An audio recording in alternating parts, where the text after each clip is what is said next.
Respecto a la eficiencia de proteína S, se considera muy, muy baja la prevalencia en la población general y es de 0,03 a un 0,1% y la incidencia del evento trombótico es de un 0,3 a un 6%, eh, sin antecedente, de un 0 a 22 con antecedente. Importante de estas deficiencias de proteína C y S es que el recién nacido puede presentar púrpura neonatal fulminante. Con respecto a la mutación de la metiltetrahidrofolato reductasa, es muy importante esta mutación. Se ha considerado que como tal es muy frecuente en Europa. Hay estudios que refieren 16%, pero hay otros que pueden referir hasta un 30% y reportes anteriores, hace más o menos 10, un poco más, 10 años, se refería que la hiperhomocisteinemia estaba asociado con un riesgo moderado de evento trombótico. Se empezaron a hacer trabajos para suplementar con vitamina B y no demostró ninguna reducción con el evento tromboembólico. Esto al final determina que no hay asociación entre este polimorfismo como tal de la metiltetrahidrofolato reductasa con el evento tromboembólico y saca este concepto que era uno de los mitos más grandes y dice ya no más, no se justifica continuar haciendo estudios con respecto a esta situación. Los resultados perinatales adversos, entonces la pérdida fetal, esta guía nos concluye que no hay información suficiente para demostrar que la trombofilia heredada está asociada con pérdida fetal ni temprana ni tardía, siendo tardía por encima de las 20 semanas. No logra demostrar asociación con ninguna de las mutaciones clásicas como factor quinto de Leiden ni mutación de protrombina y refiere que puede haber un escaso nivel de asociación con la mutación homocigota del factor quinto de Leiden. Hay una revisión de Cochrane donde refieren insuficiencia en la evidencia para el uso de aspirina y heparina de bajo peso molecular con esta indicación de prevenir la pérdida gestacional recurrente. Con respecto a la preeclampsia, de igual forma hay insuficiente evidencia para considerar una asociación entre las trombofilias heredadas y el incremento del riesgo. Entonces tenemos que hay varios metaanálisis que se han hecho, pero si miramos el número de pacientes, estos metaanálisis iniciales nos mostraban que podía haber asociación y son metaanálisis de 7,000 y 5,000 pacientes. Pero luego en el 2016 se hace un metaanálisis muy robusto de 21,000 pacientes y este nos determina que no hay asociación. Y en este momento la guía nos presenta este metaanálisis, nos dice definitivamente no hay asociación, la diferencia no es significativa, pasa por el valor de 1, no son resultados concluyentes que determinen asociación. Entonces, la mayoría de estudios que pudieran sugerirlo son pocos y de pequeño número de pacientes se concluye que definitivamente trombofilia heredada no hay asociación con preeclampsia. Con respecto a la restricción del crecimiento intrauterino, se han revisado estudios de casos y controles, estudios de cohortes, revisiones sistemáticas y todos han fallado en demostrar asociación entre mutación del factor quinto de Leiden, mutación del gen de protrombina y mutación de la metiltetrahidrofolato reductasa con bebés con fetos menores del percentil 10 o del percentil 5. Entonces también se considera que no hay asociación. Y en abrupción de placenta, la conclusión que nos presenta la guía también es que no se logra demostrar una asociación entre trombofilia heredada y abrupción de placenta. Hay un metaanálisis, pero es de lo mismo, un número muy pequeño de pacientes que sugería una asociación entre la mutación homocigota y heterocigota del factor quinto de Leiden, pero vuelve y cae lo mismo, ¿no? Son trabajos muy pequeños con números muy pequeños de pacientes. Con respecto al concepto de anticoagulación para prevenir el resultado perinatal adverso de manera recurrente, se concluye que hay insuficiente evidencia para recomendar la anticoagulación como una intervención cuya estrategia sea prevenir que nuevamente se presente esta situación. Entonces, esto se presenta en un metaanálisis grande, 963 pacientes, y este es el trabajo que les voy a mostrar porque aquí se resume todo lo anterior. En este grupo de pacientes el 42% tenía trombofilia y este trabajo logra demostrar que la heparina a bajo peso molecular no reduce la recurrencia del resultado perinatal adverso.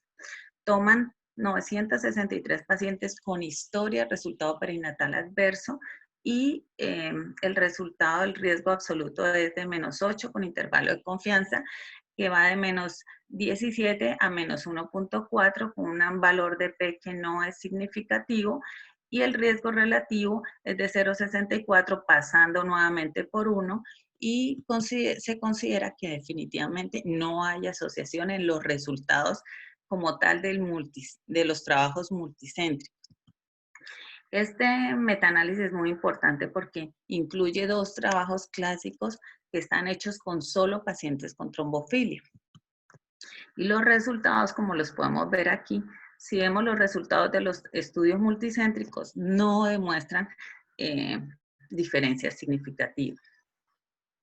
Mientras que algunos trabajos, estudios no multicéntricos, unicéntricos, pudiera llegar a sugerir, pero la conclusión grande es que en los estudios multicéntricos no se logra demostrar que estos resultados sean válidos, la asociación en la estrategia de manejo con heparina de bajo peso molecular. También analizan el uso de aspirina y el momento del inicio de la heparina a bajo peso molecular y en ninguno se logra demostrar asociación para disminuir la recurrencia. Entonces decimos, ¿quiénes son las candidatas para el tamizaje de trombofilia? Que son los objetivos que vamos a responder. Pacientes con historia de evento tromboembólico con o sin factores de recurrencia, pero que no tenga estudios de trombofilia. Esa es la paciente a la que vamos a tamizar. Y paciente que esté en primer grado de consanguinidad con historia de trombofilia de alto grado. Definitivamente no se recomienda hacer tamizaje para trombofilia en pacientes con antecedentes resultado perinatal adverso. Y solamente estudios para trombofilia adquirida como SAF en pérdida fetal recurrente u óbito. ¿Qué pruebas de laboratorio vamos a realizar? Pues vamos a hacer estudio para mutación del factor V de Leiden, estudio para mutación del gen de la protrombina y los niveles de actividad es como debemos pedir, no la cantidad total, sino el nivel de actividad de antitrombina, de proteína S, que lo ideal es tomarla antes del embarazo. En la paciente no embarazada, el punto de corte es de menos de 55%. Sin embargo, la guía nos plantea que si la paciente está en gestación, pudiese llegar a considerarse estos valores en segundo trimestre menos del 30% de actividad y en tercer trimestre menos del 24% de actividad. La proteína S, los niveles de proteína S. Es importante que tengamos en cuenta que estas pruebas se tienen que pedir idealmente no embarazada, que no esté tomando anticoagulantes ni terapia hormonal. Y lo ideal es que se tome hasta las 6 semanas después del evento tromboembólico. No se recomienda definitivamente hacer estudios para la mutación de la metiltetraidofolato reductasa por el alto nivel de polimorfismo que se encuentra y que es sin asociación con enfermedad, con resultado perinatal, y tampoco medir los niveles de homocisteína en ayunas. Aquí tenemos esta tablita, es muy interesante porque nos dice si sí se puede hacer o no se pueden hacer en el embarazo. En general, todas, excepto proteína S. Proteína S se recomienda no hacerla en el embarazo. Y durante el evento trombótico, importante tener en cuenta que durante el evento trombótico no vamos a hacer niveles de proteína C, proteína S, ni antitrombina, niveles de antitrombina 3, de actividad antitrombina 3. y con anticoagulación tampoco vamos a hacer para estas tres. ¿En cuáles pacientes se podría considerar el uso de anticoagulantes? Entonces ya habíamos hablado de ese 3% que es el que nos va a determinar que realmente la paciente tiene un alto riesgo de presentar el evento trombótico. Ese 3% de riesgo está dado para las trombofilias, pues que ya hemos dicho, de alto riesgo, las mutaciones homocigotas y el déficit de antitrombina. ¿Qué nos hace tomar la decisión? Entonces, vamos a tomar la decisión, como les he dicho antes, si tiene historia personal de evento tromboembólico, si hay historia familiar de evento tromboembólico, si la trombofilia está asociada a alto riesgo o a severidad, y si la paciente cursa con otros cofactores que puedan potenciar esta situación, como es que vaya a una cesárea o que se le haya hecho una cesárea de urgencia o que tenga una obesidad o un estado de inmovilidad prolongada. ¿Cuáles son los regímenes ideales o que vamos a usar de anticoagulantes válidos que vamos a utilizar en el embarazo? Entonces, la heparina de bajo peso molecular y la heparina no fraccionada son opciones válidas. Vamos a usar antagonistas de vitamina K solamente en pacientes con válvula cardíaca mecánica, que cada vez son casi que mínimas. Y la dosis va a variar dependiendo de la severidad de la trombofilia. Es importante que tengamos en cuenta que el incremento del riesgo del evento trombótico inicia desde el primer trimestre. No es que esperemos a que pase las 14 semanas para iniciar el evento, para iniciar el anticoagulante, no. Realmente desde que la paciente se da cuenta, se confirma que el embarazo es un embarazo viable, se debe iniciar la anticoagulación. El cálculo de la dosis se va a realizar de acuerdo al peso de la gestante y sobre todo en dosis ajustadas. Y no se recomienda hacer de rutina los niveles antifactor 10 activado, eso solamente se realizaría en dosis ajustadas. Y pues es muy difícil que dispongamos de esta prueba de laboratorio, pero en otros escenarios, en otros lugares, que sí lo disponen, lo hacen para la paciente que está con esquema de dosis ajustada. La paciente que viene con anticoagulación anteparto, que ya ha sido definida que lo necesita, esa paciente siempre lo va a necesitar en el posparto, porque este es el periodo de mayor riesgo de evento trombótico. Y la heparina bajo peso molecular, la heparina no fraccionada y la warfarina, todas se pueden administrar en la lactancia, siendo la warfarina la elección en pacientes que sabemos que van a continuar con un periodo prolongado que probablemente va a pasar de las 6 semanas del puerperio. Los regímenes de anticoagulación, entonces quise traer, aunque ya se ha revisado en otros momentos, el concepto de profilaxis, que para la enoxaparina va a ser 40 miligramos subcutáneos al día, dosis intermedia va a ser enoxaparina 40 miligramos, pero cada 12 horas, y dosis ajustada va a ser 1 miligramo por kilogramo cada 12 horas de enoxaparina. Con respecto a la heparina no fraccionada, pues igual aquí les presento, cambia por trimestre. Primer trimestre de 5.000 a 7.500. En segundo trimestre, cada 12 horas. En segundo trimestre vamos a aumentar de 7.500 a 10.000 cada 12 horas. Y en tercer trimestre, 10.000 cada 12 horas. Y el parámetro que nos va a determinar es el PTT. El concepto de dosis ajustada en la heparina no fraccionada va a ser 10.000 unidades subcutánea cada 12 horas y se va ajustando con un PTT entre 1.5 a 2.5. Esta medición se debe hacer 6 horas después de que se aplique el medicamento. Y el concepto de la anticoagulación posparto, pues allí podemos usar o profiláctica o intermedia o ajustada, y esto va a ser por 6 a 8 semanas dependiendo de el esquema que escojamos.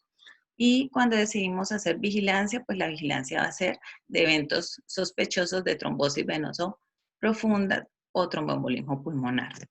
Entonces, ¿cómo vamos a escoger cuál régimen vamos a optar? Esto depende del tipo de trombofilia, del grado de severidad. Si tenemos una trombofilia de bajo grado sin antecedente personal, en el manejo anteparto puede ser solamente con vigilancia sin terapia anticoagulante y en el manejo posparto vigilancia sin terapia anticoagulante, pero si la paciente tiene algún factor de riesgo que ya no los han presentado, como es cesárea y otros, en estos podemos adicionar anticoagulación.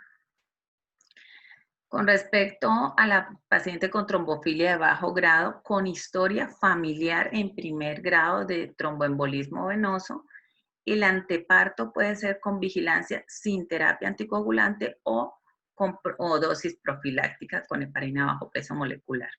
En el posparto, esta paciente debe tener terapia anticoagulante, dosis profiláctica o dosis intermedia, pero siempre es muy importante que la dosis, además de este concepto, que se mire si tiene la paciente otros factores adicionales. Y en la paciente con trombofilia de bajo riesgo con antecedente personal de episodio único, entonces el anteparto va a ser dosis profiláctica o dosis intermedia y en el posparto esa paciente va a estar con dosis profiláctica o dosis intermedia o incluso dosis ajustada durante 6 semanas. Ya pasamos ahora al grupo de alto riesgo, de trombofilias de alto riesgo. Si la paciente no tiene antecedentes de TEP, esta paciente solo va a tener una trombofilia de alto riesgo, va a tener dosis profiláctica o dosis intermedia en el anteparto y siempre también va a continuar en el posparto con profiláctica o intermedia. La paciente que tiene alto riesgo y que ya tiene antecedente de un evento tromboembólico único o que tenga historia familiar, en el anteparto lo vamos a manejar ya con dosis intermedia, profiláctica o dosis ajustada. ¿Qué hace que decidamos entre estas tres? Otros factores de riesgo adicionales que puede tener la paciente. Y lo mismo sucede con el posparto. Y en la paciente que tiene ya no solo una, dos o más episodios previos de evento tromboembólico, vamos a manejarlo con dosis intermedia o dosis ajustada, el anteparto y el posparto, dosis intermedia o ajustada durante 6 semanas. La paciente que tiene trombofilia de alto riesgo con 2 o más episodios que viene recibiendo terapia durante largo tiempo, esa paciente debe estar en el con dosis ajustada. No, aquí no cabe dosis intermedia ni dosis profiláctica, sino dosis ajustada. Y esta paciente, que es la que les he dicho, está en la lactancia a reanudar su esquema de la Carol, ¿para qué no se oye? ¿Sí?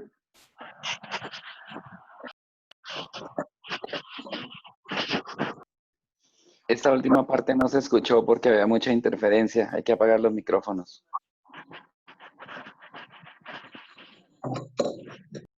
Entonces, estaba aquí en esta parte, la trombofilia, la paciente que tiene una trombofilia de alto riesgo y que ya no tiene un solo antecedente de un evento trombótico, sino que ha tenido 2 eventos o más. Esta paciente sabemos que no vamos a irnos con dosis profiláctica, de entrada vamos con dosis intermedia o con dosis ajustada. Y obviamente el puerperio continúa igual 6 semanas. Y la paciente que tiene una trombofilia, que ya tiene eventos trombóticos previos y que ya lleva durante un largo periodo con su terapia anticoagulante, esa paciente debe estar escondida. Y el manejo posparto, como les decía, deberíamos llevar nuevamente a la paciente al uso de, usualmente esas pacientes cuando son larga evolución están con warfarina, entonces volverla a llevar a warfarina. ¿Cuál sería el manejo apropiado en el posparto de las pacientes que requieren terapia anticoagulante? Entonces, definir el tiempo de reinicio. Si eso ya lo habíamos tocado, ya lo habían comentado en una conferencia anterior. Quiero reafirmar el parto vaginal de 4 a 6 horas, cesárea de 6 a 12 horas. Si la paciente tiene un catéter peridural y la paciente estaba con heparina no accionada, pero tenía una dosis menos de 10.000, una hora después al retiro del catéter ya puede reiniciar terapia anticoagulante. Usualmente esas pacientes están con heparina bajo peso molecular. Entonces, si retiramos el catéter, debemos iniciar dosis profiláctica hasta 4 horas posterior a la remoción del catéter. Pero si esa paciente está con dosis terapéutica, hasta 24 horas posterior a remoción del catéter. Y la pregunta de qué anticoncepción vamos a usar, definitivamente, y lo que tenemos que tener muy claro es que anticonceptivos que incluyan estrógenos nunca los vamos a usar porque el riesgo de tromboembolismo venoso está incrementado en todas las mutaciones. Aquí les he colocado el riesgo relativo que está francamente aumentado en todas y por lo tanto esa opción no es válida. Entonces, ¿qué vamos a usar? Dispositivos intrauterinos con o sin progesterona, píldoras que solo tengan progesterona, implantes subdérmicos y el uso de preservativo. Esas son las opciones. Las recomendaciones que nos da la guía. No se recomienda realizar el tamizaje para trombofilia. No se recomienda realizar el tamizaje para trombofilia heredada solo porque tienen historia de un resultado perinatal adverso. No. Hay insuficiente evidencia de tratamiento con heparina de bajo peso molecular para prevenir recurrencia de resultado perinatal adverso. No se recomienda realizar estudios para mutación de metiltetrahidrofolato reductasa o medir los niveles de homocisteína en ayunas porque no ha demostrado asociación con resultado perinatal adverso. Y es muy importante la warfarina, heparina de bajo peso molecular y heparina no fraccionada puede usarse con mucha seguridad en la lactancia y no va a generar ningún efecto anticoagulante para el bebé. El tamizaje para trombofilias heredadas se va a realizar para las mujeres que tienen historia antecedente de TEP y va a ser mutación de factor quinto de Leiden, mutación de protrombina y los niveles de antitrombina y de proteína S y C. Y a todas las pacientes que tienen trombofilia se debe realizar la evaluación del riesgo de manera individualizada. Como les he dicho, hay variables que determinan cuál es el riesgo de la paciente. Uno es la trombofilia que la está afectando. Dos, el antecedente del evento trombótico personal o familiar. Y lo otro son los otros cofactores que conocemos, que sobre todo el sobrepeso, la obesidad, que nos pueden aumentar el potencial del evento trombótico. Muchas gracias. Carol, muchas gracias por tu excelente revisión de este tema. Creo que nos dejas unos mensajes bastante claros al respecto. Tu cumplimiento del tiempo fue estricto y te quiero agradecer por eso. Aprendí que respecto a las trombofilias, más importante que tener una trombofilia es tener un antecedente de evento tromboembólico previo. Es decir, las trombofilias en general tienen bajo riesgo de trombosis aún en embarazo, excepto si uno tiene un evento tromboembólico previo. Por lo tanto, para los que hacemos obstetricia, es más importante que hacer muchas preguntas de trombofilia, hacer muchas preguntas de eventos familiares o personales de tromboembolismo antes de pensar en trombofilia. En ese orden debería ser. Y lo que más me llamó la atención y lo que más me sirvió de aprendizaje hoy es que ni el aborto recurrente, ni la preeclampsia, ni el RCIU, ni el abuso placentario están relacionados con las trombofilias heredadas. Recuerden que el antifosfolípido va a ser parte de las trombofilias adquiridas. Esa sí sería importante seguir pensando en ella. Aprendí también, según lo dijiste, que ante un evento tromboembólico o que no debemos hacer test o screening de trombofilias, sino que hayan tenido eventos tromboembólicos y que no hayan sido estudiadas para trombofilias antes. Y una cosa que tampoco sabía yo es que no debemos pedir proteínas CS y antitrombina como números absolutos, sino midiendo su actividad. Creo que fue que nos informaste y pusiste los niveles importantes ahí. Sí. Y me parece que como mensaje grande es que no se tratan sino aquellas trombofilias de alto riesgo o inclusive las de bajo riesgo cuando haya habido eventos tromboembólicos previos. Si uno tiene una trombofilia de muy bajo riesgo y no hay ningún evento tromboembólico, pudiera ser sujeta de solamente observación o como mucho una tromboprofilaxis, es lo que me pareció entender. Hay una cosa, hay varias preguntas que ya voy a obtener, pero quisiera, por ahí mencionaste como un porcentaje de riesgo de cuánto tratar o no tratar, y me pareció entender un 3% de riesgo de tromboembolismo. ¿Cómo se obtiene ese riesgo? ¿Hay una calculadora de riesgo? ¿Hay algún algoritmo o alguna cosa para obtener eso? ¿Y dónde se consigue? Sí, ese 3% es el factor que determina si la trombofilia tiene más de un 3% de riesgo, es la que amerita tratamiento. Entonces, no es que haya una calculadora, pues, que sería muy buena, sino es ese 3% en la tablita que les presenté sobre el riesgo de evento trombótico está asignado para las trombofilias de alto riesgo. Y por eso estas de entrada van a ir para tratamiento farmacológico. Entonces, la mutación homocigota de protrombina y factor V de Leiden y el déficit antitrombina 3. O sea, tener una trombofilia de alto riesgo debe ser sujeta a tratamiento así no haya un evento tromboembólico previo, distinto a la trombofilia de bajo riesgo. Porque ella como tal tiene más del 3% de riesgo de evento trombótico. Entonces, el solo hecho de estar ahí ya nos dice, efectivamente, esta tiene más del 3%, estas van para tratamiento farmacológico. Claro, la doctora Laura Varela está por ahí en el auditorio. Laura, buenos días. ¿Tendrías algo para comentar o Hola, buenos días. Yo les quería compartir, ya que pues tú me pasaste como la guía que íbamos a revisar hoy y en la charla previa que había dado Diana, pues habíamos hablado un poquito acerca de las recomendaciones de la Asociación Americana de Hematología. Me encontré en uno de esos artículos específicamente del tratamiento del tromboembolismo venoso en el embarazo, como unos cuadritos en los que comparan las recomendaciones de cada una de las sociedades. ¿Vas a compartir pantalla? Sí. Carol, ¿pudieras dejar de compartir tú? Sí. Dale, Laura. Y share. Entonces aquí resumen un poco también como el cuadro previo que nos mostraba. Ay, esto no me quiere dar. Y es como un poquito el resumen que se los podemos compartir también.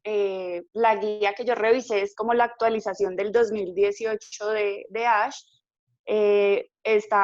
Pues es muy similar a lo que recomendabas ahorita en la charla. La profilaxis cada vez se restringe más. La idea es que siempre sea con dosis estándar, como tiene que ser con los 40 miligramos y sin ajuste por peso en profilaxis.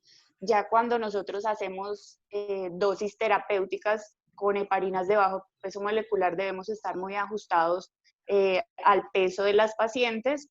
Y también de acuerdo con lo que dijiste, no tenemos que hacer monitoría con factor 10 activado porque los estudios, que aunque no son tan contundentes, lo que dicen es que no hay un mayor riesgo comparado de las mujeres a las que se les hace monitoría versus las que sí se les hace monitoría.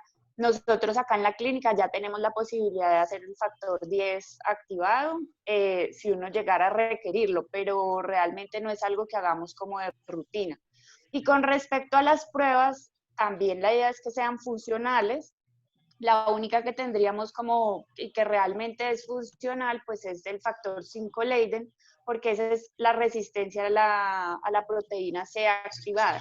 Las demás, lo que hacemos es la prueba genética de mutación del gen de la protrombina, esa nos llega así tal cual, si tiene o no tiene el cambio de nucleótidos, y siempre pedimos que nosotros lo hacemos usualmente en pacientes pues no obstétricas o fuera de este contexto de las pérdidas fetales recurrentes, siempre pedimos todo, no pedimos niveles de homocisteína normalmente no pedimos, que eso sí se describía siempre como una relación inversa con los niveles de la vitamina B12, pero en general no lo pedimos porque no es una cosa que tenga mucho peso.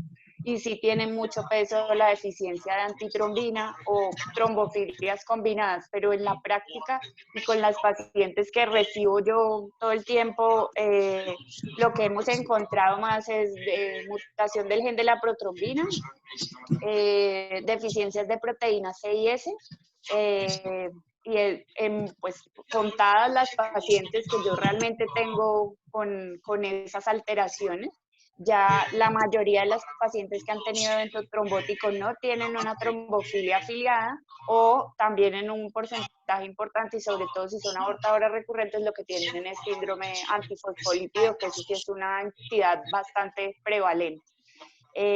Como de las recomendaciones del preparto, lo que decía Carol es igual lo que dice Ash, es que si la paciente tiene una mutación homocigota del factor 5 Leiden y si tiene una deficiencia de antitrombina o trombofilias combinadas, que afortunadamente no lo vemos con mucha frecuencia, esas pacientes deben recibir profilaxis anteparto. Todas las demás, deficiencia de antitrombina, deficiencia de proteína C y S, como en riesgo usual, sin antecedente familiar y sin antecedente personal de estos eventos, no requerirían profilaxis. Y en el posparto, que también lo mencionabas, el riesgo es muy alto y esto se puede mantener incluso hasta las 12 semanas posparto. Entonces, es importante que depende del riesgo que uno tenga. Lo que usualmente nosotros ponemos es que se haga 4 semanas posparto, pero por lo menos uno pudiera extenderlo a las 6 semanas y según el riesgo de la paciente, pues hacer una profilaxis posparto extendida, que se hará si la paciente tuvo un evento tromboembólico venoso, si teniendo ese evento tromboembólico previo, tiene deficiencia de antitrombina o deficiencia de proteína C y S, porque si no tiene antecedente tromboembólico no requeriría ninguna profilaxis. Y volvemos a lo mismo, la mutación homocigota del factor 5 Leiden, independiente de si tiene antecedente familiar o no, pero si la paciente tiene un evento previo o tiene trombofilias combinadas, pues lo debe recibir así. Entonces, los heterocigotos, como les digo, para el factor 5 Leiden, pues no se hace para prevenir un primer evento, esa profilaxis. Ni anteparto, ni en el posparto tampoco dicen suggest against, o sea que ahí están descartando que los heterocigotos tengan que recibirlo. Las deficiencias de proteína C y S, como vemos, en contra de que reciban profilaxis anteparto y posparto. Este grupo de pacientes se considerarían, como lo dijimos ahora, trombofilias de bajo riesgo, y a menos que la paciente tenga tanto antecedente familiar como personal de un evento tromboembólico, pues ahí digamos que entraríamos a evaluar el riesgo y evaluar los riesgos adicionales que también mencionabas, porque hay muchos otros riesgos para desarrollar trombosis, y la paciente ya está entrando con una trombofilia que, aunque es de bajo grado, también va a estar en un periodo del embarazo y el posparto que le va sumando riesgos. Y pues si ya llegamos a la obesidad y al hecho de tener que utilizar medicamentos, el reposo en algunas pacientes, entonces allí digamos que evaluaríamos ciertos riesgos. Los heterocigotos realmente pues no tienen tanto peso, pero aquí sí, homocigotos para el factor 5 Leiden, sí, para prevenir un primer evento, o pues con mayor razón si la paciente ya lo tuvo, esas no tienen duda de que deberíamos hacer tanto preparto como posparto, profilaxis. Y con respecto al tratamiento también es muy importante que todas las pacientes deben tratarse. Cuando la paciente ya tiene un evento de trombosis venosa profunda, un tromboembolismo pulmonar y algunos casos de trombosis venosa superficial, deberíamos considerar, en este caso se considera, pero los 2 primeros, todas deben recibir tratamiento con heparinas de bajo peso molecular, Las pacientes que vienen anticoaguladas crónicamente con warfarina, por ejemplo, y que se quieren embarazar, deben hacer un cambio a heparinas de bajo peso molecular en el preparto, que por ahí vi que preguntaban algo de la warfarina, y durante el embarazo están totalmente contraindicados, pues los antagonistas de vitamina K, están contraindicados los anticoagulantes directos, que son como los nuevos anticoagulantes. El fondaparinux no tiene evidencia en el embarazo y digamos que termina siendo una estrategia en el caso de pacientes o que tengan alergia a la heparina, que en cuyo caso sería ideal el Danaparoid, pero nosotros no tenemos ese medicamento en Colombia, o sea que el fondaparinux sería nuestra opción si la paciente tiene una alergia a las heparinas, pero tampoco tiene tanta evidencia en el embarazo. Y lo que ellos recomiendan es que ya en el posparto, si ya sabemos que tenemos que dejar anticoagulada a una paciente, pues lo podemos hacer o con heparina no fraccionada, con heparina de bajo peso molecular, que los estudios muestran en heparinas de bajo peso molecular que da lo mismo una dosis diaria, que lo haríamos con dalteparina, si se puede por la dosis, o que sean 2 dosis diarias como lo hacemos con enoxaparina. Y ahí sí se puede usar antagonistas de vitamina K, que serían los indicados para estas trombofilias heredadas, porque no hay estudios grandes que soporten el uso de rivaroxaban o de apixaban o de otros medicamentos en este contexto. Ahora podemos tener la dificultad de que hay desabastecimiento de Coumadin y solo tenemos warfarina, y ustedes saben que a veces uno no logra los niveles de INR terapéuticos con warfarina genérica en todos los pacientes. Entonces, lo que usamos y que tiene INVIMA determinado, pero esto ya sería obviamente en el posparto, usaríamos apixaban, que es el que consideramos más seguro y que tiene amplios estudios en cardiología. Con respecto al riesgo de sangrado, que también lo habíamos mencionado previamente, pues no es un riesgo comparando heparinas de bajo peso versus heparina convencional o pues no fraccionada. No hay un mayor riesgo de una o de la otra y tampoco un mayor riesgo usando una dosis diaria versus 2 dosis diarias. Y súper importante la suspensión previa al parto, porque las pacientes que están anticoaguladas sí deben tener una finalización del embarazo que sea planeada para permitir que uno tenga por lo menos 12 horas libres de heparinas de bajo peso molecular o las 4 a 6 horas que mencionaba Carol ahorita para hacer intervenciones como el neuroeje si hemos utilizado heparina no fraccionada. Laura, aprovechando que tocaste el tema de cuándo es pues de parto, hay una pregunta aquí en los asistentes del doctor Jaime Gómez, es de cuándo terminar la gestación. ¿Existe algo en las trombofilias de bajo con respecto a cuándo terminar o es indicación obstétrica usual? Es indicación obstétrica usual cuando lo considere su médico tratante. Y tratar en lo posible, que lo que nosotros estamos haciendo es que más o menos si tenemos pacientes que están recibiendo aspirina y dosis profilácticas de heparinas de bajo peso molecular, terminar la aspirina en la semana 36, asumiendo pues que la paciente antes de eso no nos va a hacer un trabajo de parto pretérmino. Y las heparinas de bajo peso molecular, como hemos hecho como el día previo al momento en el que se planea, ya sea que se pueda hacer una inducción o que ya esté planeada la cesárea, pues el día previo no administramos la dosis de la heparina de bajo peso molecular, y en las 12 horas posteriores al parto, si la paciente no tiene un sangrado fuera de lo esperado, uno podría reiniciar esa profilaxis, sobre todo en esas pacientes que tienen mucho riesgo. Y una de las recomendaciones y lo que nos había contado Diana la vez pasada, pues era que se debería reiniciar, sobre todo si la paciente ha sido llevada a cesárea, si pensamos que va a tener una movilidad restringida.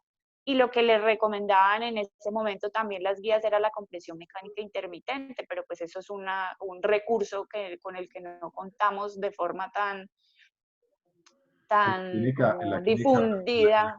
Nosotros tenemos, pero si uno pone en el punto en que todas las pacientes poscesárea tendrían que recibir eso y terminar no estimulando la movilización de esas pacientes y demás, pues Carol, ahí lo que dijimos fue lo de las medias de compresión. Ok, gracias Laurita. Con- Carol, ese- ¿tenías alguna cosa para adicionar al respecto de la desembarazada con respecto desde el punto de vista pues, del embarazo y del feto? Sí, usualmente no hay una guía que le diga a uno por el hecho de tener una trombofilia, ya sea de alto o de bajo grado, debe terminar a las 37, 38, 39 semanas. Realmente no. Es es uno de los puntos que pues eh, he investigado, he revisado. No hay esa puntualidad. Sin embargo, quería adicionar que estas pacientes, estas estrategias de terapia anticoagulante para prevenir un resultado perinatal adverso no es válido, no ha demostrado asociación. Pero sí tenemos que tener en cuenta algo, y eso lo presentó la doctora Diana en la guía anterior, y es los parámetros según el Royal College, y ellos dentro de su estratificación de riesgo, si la paciente en el embarazo cursa con RCIU severo o con trastorno hipertensivo, con preeclampsia, estos son criterios que entran a sumar como cofactores de riesgo, o sea, si los está cursando en el embarazo como tal.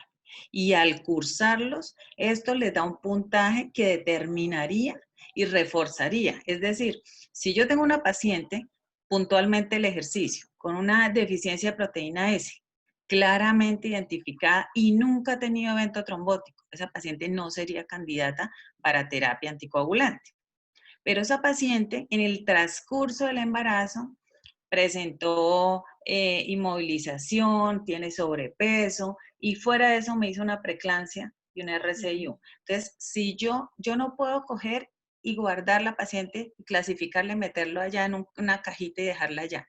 Yo tengo que ir viendo cómo va cursando el embarazo y si la paciente en el curso del embarazo presenta estos otros factores, suman para estratificarla y tengo que irla clasificando constantemente. Entonces yo siempre he dicho lo mismo que la doctora Diana, debajo ahí en el escritorio toca tener la tablita de estratificación de riesgo y hay Claro, que tener la tablita de de Carol, dosificación.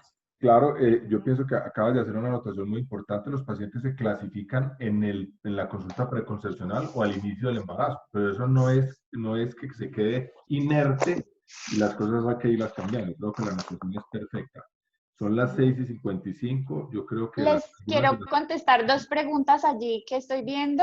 Dale. ¿Cómo saber si es homocigota o heterocigota la mutación? Esto te lo reportan como en el resultado. Ahí te ponen si es homocigota o heterocigota. O O sea, sea, que ahí ya... lo que hay que pedir es mutación para el factor para la protrombina y Por ejemplo, mutación del gen de la protrombina y ahí te lo ahí se dicen lo reportan a si uno. si es homocigoto o heterocigoto. Correcto. Y que si hay alguna recomendación para elegir heparina de bajo peso versus no fraccionada, las guías recomiendan que sea heparinas de bajo peso molecular porque es más fácil incluso hacer el manejo ambulatorio de las pacientes, porque las guías dicen que si la paciente, a menos que tenga algún factor de riesgo o alguna cosa que la descompense, pues podría hacer su tratamiento ambulatorio. Entonces, digamos que es más práctico y no necesitaríamos hacer ese control que sí hay que hacer con las heparinas no fraccionadas para mantener un PTT por encima de 60, alrededor de 60-80 sería la dosis en anticoagulación. Entonces sí, pues ya hay cosas puntuales si la paciente tiene falla renal, si tiene otras cosas, pero en general la recomendación es que sea heparina de bajo peso. Por aquí hay un comentario del doctor José Luis Mosquera, me va a permitir leerlo, y él dice que dentro de la medicina reproductiva hay estudios que demuestran que la metiltetrahidrofolato reductasa sí está comprometida en disminución de tasas de fertilidad. Bueno, es posible que eso sea así, pero dijéramos que nos referíamos a los eventos ya de la paciente embarazada, por lo menos en la guía americana, sepultaron la búsqueda de la metiltetrahidrofolato reductasa. No es que no la recomienden, sino que recomiendan olvidarla. Pero eso es distinto a lo que acabamos de leer aquí respecto a la medicina reproductiva. Yo pienso que sí. Las guías ASH dicen por ejemplo, en pacientes que son sometidas a fertilidad asistida, solo se debe hacer profilaxis si hay una hiperestimulación ovárica. Ya obviamente entraría uno a ver si la paciente tiene alguno de estos otros riesgos, que son pues las trombofilias convencionales que estudiamos, y aquí tampoco incluimos como todo el otro espectro que es más de la función plaquetaria, que ya sería el antifosfolípido y que sería la hiperagregabilidad plaquetaria, pero ahí a veces tenemos nuestras dificultades. Hemos tenido bastantes discusiones. Bueno, son las 7 de la mañana. Yo quiero terminar recordándoles a aquellos que se hayan inscrito al simposio que empieza mañana, que si no han recibido el link personalizado para ingresar, todavía no se han registrado. Una cosa es inscribirse y otra cosa es registrarse. Deben haber ya recibido un correo de Medicina Fetal de Mario Valencia, donde hay un link que los lleva a la página de registro. Una vez se registren, Zoom les enviará un link personalizado para ingresar al simposio. Recuerden eso para que no vayan a tener problemas mañana. Le quiero agradecer a Carol su excelente exposición, a la doctora Laura por habernos ilustrado en estos caminos tan difíciles a veces de las trombofilias. A todos ustedes por haber asistido. Con mucho cariño los esperamos mañana. Y al doctor Juan Carlos, bienvenido de antemano para la reunión de la semana entrante de diabetes mellitus pregestacional. Gracias a todos, los queremos mucho. Nos vemos mañana. Gracias, Buen Carlos. día para Gracias. todos. Chao. Buen día.